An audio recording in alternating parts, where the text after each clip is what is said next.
جی اب ذرا دیکھیے، کربلا والا تعارف کرا رہا ہے کتاب کا، محافظ ہے کتاب کا.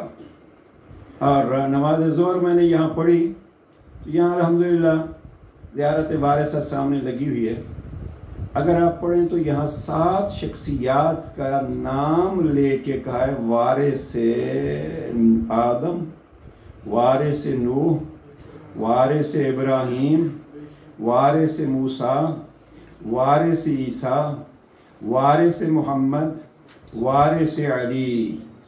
7 نام لے کے کہا وارث. اب میں یہ سوچ رہا تھا کہ یہ ہے وارث، تو اب جو ان کا دوست تھا وہ ان کا دوست ہے، جو ان پہ کتابیں نازل ہوتی رہیں یہ ان کتابوں کے محافظ ہیں، جو ان کا مشن تھا وہ ان کا مشن ہے.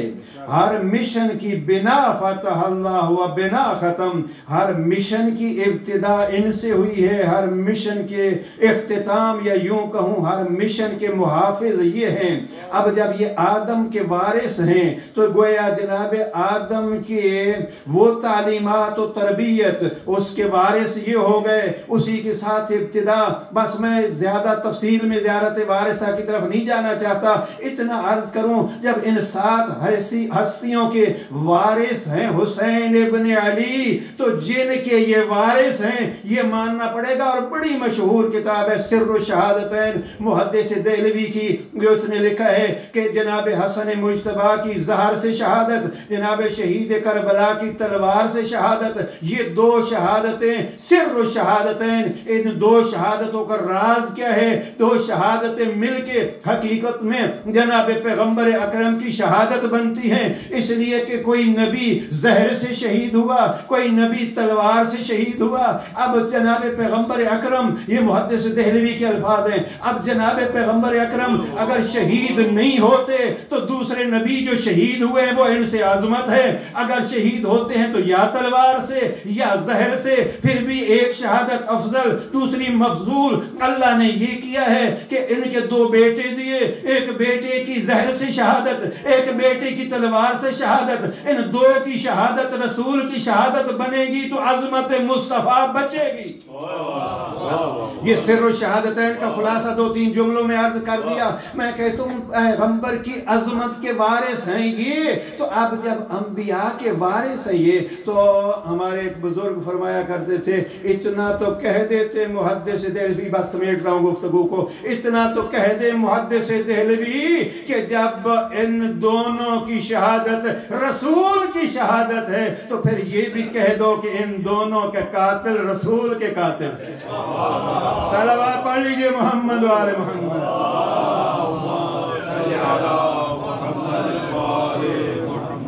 اب یہ پوری کتاب ہے اور اچھی گفتگو ہے اس پہ ڈاکٹر طاہر القادری کی، اسی سر الشہادتین پہ کافی تفصیلی. اب میں نے خلاصہ بیان کر دیا ہے. اب یہ جب وارث انبیاء ہیں، اب یہاں بھی ہم کہہ سکتے ہیں کہ جب وارث انبیاء ہیں تو جو ان کے دشمن ہیں وہ حسین کے دشمن ہیں، جو حسین کے دشمن ہیں وہ ان کے ساتھ ہیں، جو ان جناب آدم کے دشمن گویا حسین کا دشمن. وارث جو ہوئے جناب نوح کا دشمن، حسین کا دشمن. اور میں تفصیل میں کیا گنوں، اب 7 شخصیات گن لیجئے اور ترجمہ ایک شعر سے پھر علامہ اقبال کا سن لیجئے. موسیٰ و فرعون، شبیر و یزید، ان 2 قوت از حیات آید پدید. علامہ اقبال فرماتے ہیں یہ 2 عہدے ہوتے ہیں، 2 منصب ہوتے ہیں، ایک شبیر کی صورت میں ہوتا ہے اور ایک موسیٰ کی صورت میں ہوتا ہے. جو ان کے مقابلے میں ہوتا ہے کبھی وہ فرعون ہوتا ہے کبھی وہ یزید ہوتا ہے. لہذا مجھے کہنے دیجئے کہ ان 7 ہستیوں کے وارث حسین ہیں تو ان کا دشمن حقیقت میں یہ کربلا کی جنگ کی بنیاد 61 ہجری کو عراق کے ایک شہر میں اور سرزمین پہ نہیں رکھی گئی، بلکہ عراق کی اس سرزمین پہ ہونے والی جنگ کی بنیاد اس وقت رکھی گئی تھی جب اللہ نے ابلیس کو کہا تھا کہ سجدہ کرو. اس نے سجدے کا انکار کیا تھا. ایک طرف آدم سجدہ گزار تھے، ایک طرف ابلیس سجدہ سجدہ کا منکر تھا، گویا سجدے کی انکار سے کربلا کی ابتدا رکھی گئی۔ اپنے زمانے میں جناب آدم جنگ کرتے رہے شیطان سے، نوح اپنے زمانے میں، ابراہیم اپنے زمانے میں، تو اس کربلا کی جنگ کا بانی وہ ہے جو جناب آدم کا منکر، جناب نوح کا منکر، جناب ابراہیم کا منکر، جناب موسیٰ و عیسیٰ و محمد مصطفیٰ علی مرتضیٰ کا منکر جنگ کربلا کا بانی ہے۔ لہذا جو بانی ہے کربلا کی، یہ مت ڈھونڈو کہ کون ہے، اس کا خلاصہ کروں تو یہی علامہ اقبال کا شعر، ایک طرف حق تھا ایک طرف باطل تھا، حق کے نمائندے کا نام حسین ہے، باطل کے نمائندے کا نام یزید ہے۔ اس لیے اس خط میں جناب سید الشہداء نے کوئی نام نہیں لیا، فرمایا مثلی لا یبایع مثلا، مجھ جیسا اس جیسے کی بیعت نہیں کر سکتا۔ لبیک یا حسین، لبیک یا حسین، لبیک یا حسین، لبیک یا حسین، نعرہ حیدری، اہل بیت کے دشمنوں پہ لعنت، مشروطیہ محمد والے محمد بلندر صلوات۔ اللہم صل علی محمد وآل محمد عجل فرجہ۔ ماشاءاللہ۔ اب کربلا کے جنگ کا بانی کون ہوگا؟ حق کا مقابل، اور وہ جنگ جاری ہے۔ جناب سید الشہداء جو سارا کچھ لٹا کے بھی کہہ رہے تھے حل من ناصر ینصرنا، تو یہ کیا تھا؟ یہ جنگ میری جاری ہے، کربلا آدم سے چلی ہے، قیامت تک چلے گی۔ حق کی ایک ہندو نے کتاب لکھا ہے کربلا استعارہ شعری، یعنی حق اور باطل کے استعارے کے طور پر اگر استعمال ہوتے ہیں کوئی چیزیں تو وہ کربلا۔ حل من ناصر ینصرنا کی صدا ہمیں اس عزاداری کے ذریعے سے اپنے کانوں کو اس قابل کرنا چاہیے کہ ہم حل من ناصر کی صدا سن سکیں۔ جی اب ہمارے ہاں کیا ہو گیا ہے؟ ہم خود کو یہ سمجھتے ہیں کہ بس ہم بھی کبھی کبھی یہ شعر پڑھا کرتے تھے، ہور نے بیچی کیا بہلول نے بیچی ہور نے خریدی، میرے مولا تیری جنت بڑی سستی نظر آئی۔ جنت سستی نہیں ہے، بڑی مہنگی ہے۔ اس کی مہنگائی کا اندازہ اس سے کیجئے، اس سے حسینی بننا پڑتا ہے۔ جنت تب ملتی ہے جب بندہ حسینی بنے۔ اب حسینی بننے کے لیے اور بننا پڑتا ہے، یہ حسینی بننے کے لیے اور بننا پڑتا ہے، اور ہور بننے کے لیے اپنی جرنیلی کو قربان کرنا پڑتا ہے، اپنی جان کو قربان کرنا پڑتا ہے، اپنے بیٹے کو قربان کرنا پڑتا ہے۔ اب ہور بننا آسان نہیں ہے۔ ہم نے بڑے بڑے جرنیل دیکھے، جب تک جرنیلی نہیں ملی تو ہاتھ کھول کے نماز پڑھ رہے تھے، جب جرنیلی کی بات آئی تو ہاتھ بھی ابھی نام جو ہے وہ مجھ سے یہاں منبر پہ کہلوائیے، اب آپ کے سامنے ہیں۔ بڑے بڑے علم لگے ہوئے تھے، جب کوئی عہدے ملے تو علم بھی اتر گئے، ہاتھ بھی باندھ لیے۔ اس کو ہم حسینی نہیں کہتے، اور ہم یہ تقیہ کے زمانے میں نہیں کہتے، اس لیے کہ اس زمانے بھی علی نام رکھ کے سیستانی و خامنائی جیسے ایسے مجاہد ہیں جو سپر پاور سے ٹکرا کے کہتے ہیں اگر آپ کے پاور ہے تو خمینی بت شکن کا وہ جملہ کہ ہمارے پاس بھی اللہ کی پاور بھی ہے، امام عصر کی پاور بھی ہے۔ یا امام المنتظر، یا امام المنتظر، نعرہ حیدری۔ دیکھیں حسینی بننا ہے، آپ اس کو آسانی بھی کہہ سکتے ہیں، مشکل بھی کہہ سکتے ہیں، اب یہ آپ پہ ہے، لیکن مجھے تو بڑا مشکل نظر آتا ہے، اس لیے کہ ہمیں اگر خالی اپنی نظر کو ہی قربان کرنا پڑے، علی امیر المومنین فرماتے ہیں میرے اپنی مشکل کو علی کے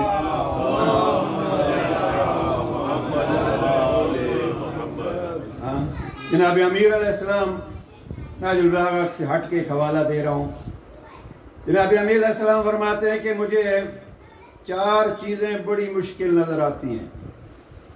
اصعب الامور 4، 4 کام بڑے مشکل ہیں۔ یا علی مشکل کشا، آپ جو مشکلیں بتلانے لگے تو ہمارا ہوگا کیا؟ جی ذرا آپ اندازہ کیجئے، ساری زندگی آپ کو مشکل کشا، آپ بھی مشکلیں بتلانے لگے۔ میں یہی کہوں گا، جناب امیر علیہ السلام کو یہ فرما رہے ہیں، آپ مشکلوں کو جانو۔ جب مشکلوں کو پہچان لیا اور مشکل کشا کو بھی پہچان لیا، اب مشکل کشا کے دامن کو تھام کے ان مشکلوں کے ساتھ ٹکرا جاؤ، آپ کو مشکلیں پاش پاش ہوتی نظر آئیں گی، اس لیے کہ آپ مشکل کشا کے غلام ہیں۔ نعرہ حیدری! یہ نعرہ حیدری لگانے کی آسانی سے لگانے کی ضرورت بھی ہے، لیکن مشکلوں میں زیادہ ضرورت ہے۔ اگر کسی مشکل کے ساتھ ٹکراؤ ہو، جیسے ہماری پاکستان کی فوج میں ابھی بھی الحمدللہ، اللہ کرے یہ باقی رہے کہ جو مشکلوں سے ٹکرا کے سب سے بڑی قربانی دینے والا تھا، اس کو جو بڑا تمغہ ملتا تھا تو اس کو نشان حیدر تھا، اس لیے کہ حیدر کے نام ہی لوگ مشکلوں سے ٹکراتے ہیں۔ اب اس چیز کو ہمیں مد نظر رکھنا ہے، اور وہ یہ ہے کہ امیر فرماتے ہیں 4 چیزیں بڑی مشکل ہیں، کوئی خبردار کیا۔ پہلی مشکل، جس کو مجھ جیسا بندہ تو بڑا آسان سمجھتا ہے، امیر فرماتے ہیں العفو عند الغضب، تجھے غصہ آیا ہوا ہو، تو غضبناک ہو، اب اس وقت معاف کرنا بڑا مشکل ہے۔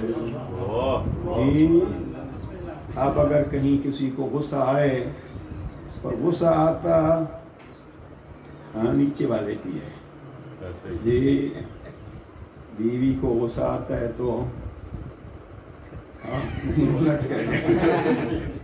صلوات پڑھ لیجیے۔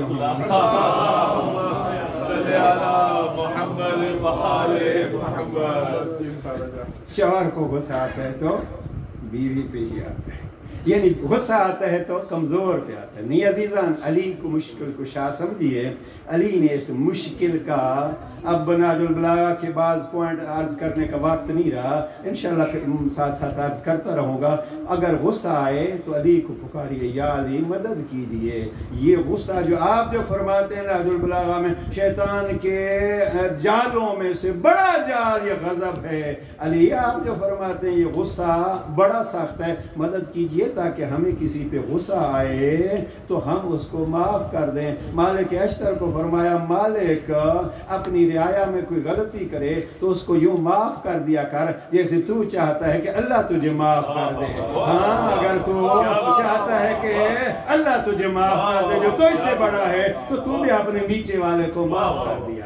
بس عزیزان، یہاں سے کل لے کے چلیں گے، وقت جو ہے وہ اتنا رہ گیا ہے۔ دعا ہے کریم اللہ، یہ شفا خانہ حسینی ہے، ہم بیمار ہیں، ہمارے اخلاق بیمار ہیں، ہمارے عقیدے بیمار ہیں، ہم پریشان حال ہیں، کوئی اور راستہ نہیں ہے، کوئی اور جگہ نہیں ہے، کہاں جائیں؟ آپ کو سب سے بڑا وسیلہ سمجھ کے، جس دین کو حسین نے بچایا ہے، اس دین کو بچانے کے لیے حسین نے اپنا سب کچھ لٹایا۔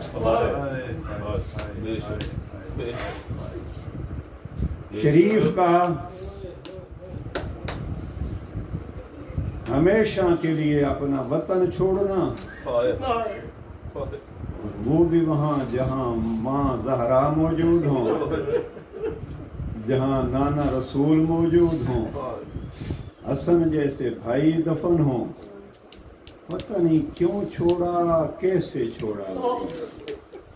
کیوں کا جواب نانے کی قبر پہ جا کے دیا، نانا تیری امت حسین کو مدینے میں رہنے نہیں دیتی۔ اور کیسے چھوڑا، یہ جو میں نے جملات عرض کیے، یہ ولید کے دربار میں رات کی تاریکی میں آ کے بیان کیے امام نے۔ لیکن شریفوں، اللہ آپ کو گھروں میں اور خاندانوں کے ساتھ آباد رکھے۔ حسین بھی کبھی مدینے میں آباد تھا، مسجد نبوی میں تھے نواس رسول۔ جب ولید نے پیغام بھیجا ہمارے پاس آئیے، گھر گئے حسین، چہرے پہ ملال دیکھا زینب کبریٰ نے، شریف بہنیں بھائیوں کو غم زدہ نہیں دیکھ سکتی، سمجھ گئی حسین کیا مشکل ہے، کہ بہنہ مدینہ رہنے کے قابل نہیں رہا،